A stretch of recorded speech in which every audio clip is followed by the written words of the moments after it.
అందరికీ నమస్కారం. ముందుగా ఓం శ్రీమాత్రే నమః అని కామెంట్ పెట్టి లైక్ చేసి సబ్స్క్రైబ్ చేసి మా ఛానల్ ని సపోర్ట్ చేయండి ఫ్రెండ్స్.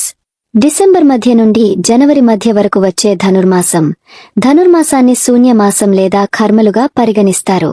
ధనుర్మాసం 2024 నుంచి 2025 వరకు డిసెంబర్ 16, 2024న ప్రారంభమై జనవరి 13, 2025న ముగుస్తుంది. ధనుర్మాసం కొన్ని ప్రాంతాలలో అశుభమైనదిగా పరిగణించబడుతుంది. ఈ కాలంలో ప్రార్థనలు మరియు దైవిక విధులు మాత్రమే నిర్వహిస్తారు. ధనుర్మాసం యొక్క ప్రాముఖ్యత పాంచరాత్ర ఆగమములోని ధనుర్మాస మహాత్మ్యం, ఆగ్నేయ పురాణం మరియు స్మృతి ముక్తావళి అనే గ్రంథంలో కూడా ప్రస్తావించబడింది. ధనుర్మాసం అనేది ప్రాథమికంగా సూర్యుడు ధను రాశి నుండి మకర రాశికి మారే కాలం మరియు అది మకర సంక్రాంతి నాడు ముగుస్తుంది.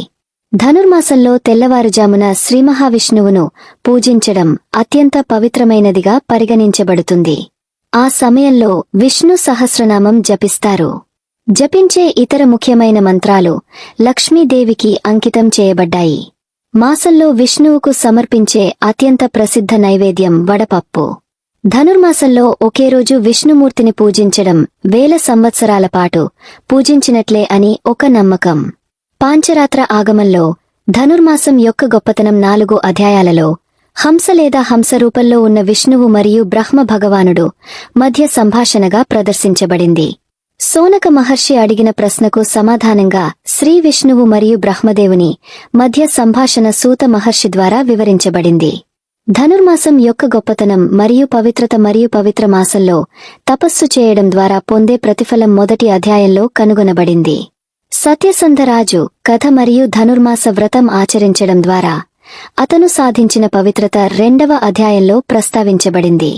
3వ అధ్యాయం ధనుర్మాస మాసంలో అన్నదానం యొక్క ప్రాముఖ్యత గురించి చెబుతుంది. ఒక భక్తుడు చేసే అనేక పుణ్యకార్యాలు అధ్యాయంలో ప్రస్తావించబడ్డాయి. చివరి అధ్యాయం పేదలకు ఆహారం ఇవ్వడం గురించి మాట్లాడుతుంది. శ్రీ హరివిష్ణువు పాదాలను చేరుకోవడానికి ఆకలితో ఉన్న పేదలకు అన్నం పెట్టడమే ఉత్తమ మార్గమని చెబుతారు. దయచేసి కేరళలో అనుసరించే మలయాళ క్యాలెండర్ మినహా ఏ భారతీయ క్యాలెండర్లోనూ ధనుర్మాసం స్వతంత్ర నెల కాదని గమనించండి. ఈ క్యాలెండర్లో ఆ కాలంలోని మాసాన్ని ధనుమాసం అంటారు. ధనుర్మాసం ప్రారంభం ధను రాశి ధనుస్సు లో సూర్యుడు ప్రవేశించడం ద్వారా ధనుః సంక్రమణం అని పిలుస్తారు. అందుకే ఆ కాలానికి ధనుర్మాసం అని పేరు. ఈ మాసంలో సూర్యుడు లేదా సూర్యుడు ధను రాశిని మార్చి నెలాఖరులో మకర రాశిలోకి ప్రవేశించే వరకు తమిళనాడులో మార్గశిర మాసాన్ని పాటిస్తారు. ధనుర్మాసం తెలుగు, కన్నడ, గుజరాతీ మరియు మరాఠీ క్యాలెండర్లో మార్గశిర మాసంలో ప్రారంభమవుతుంది. ఉత్తర భారత క్యాలెండర్లలో ఇది మార్గశీర్ష లేదా పౌష్ మాసంలో ప్రారంభమవుతుంది.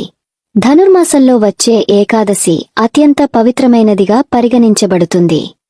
దక్షిణ భారతదేశం ముఖ్యంగా ధనుర్మాసంలో చంద్రుని వృద్ధి దశలో వచ్చే వైకుంఠ ఏకాదశి మోక్షద్వారం లేదా స్వర్గలోకానికి వెళ్లడానికి ముఖ్యమైన విష్ణు భక్తులకు వేలాది మంది భక్తులను ఆకర్షిస్తుంది. మీకు ఈ వీడియో నచ్చితే తప్పకుండా లైక్ చేసి షేర్ చేయండి. మరిన్ని మంచి వీడియోస్ కోసం మా ఛానల్ని సబ్స్క్రైబ్ చేయండి.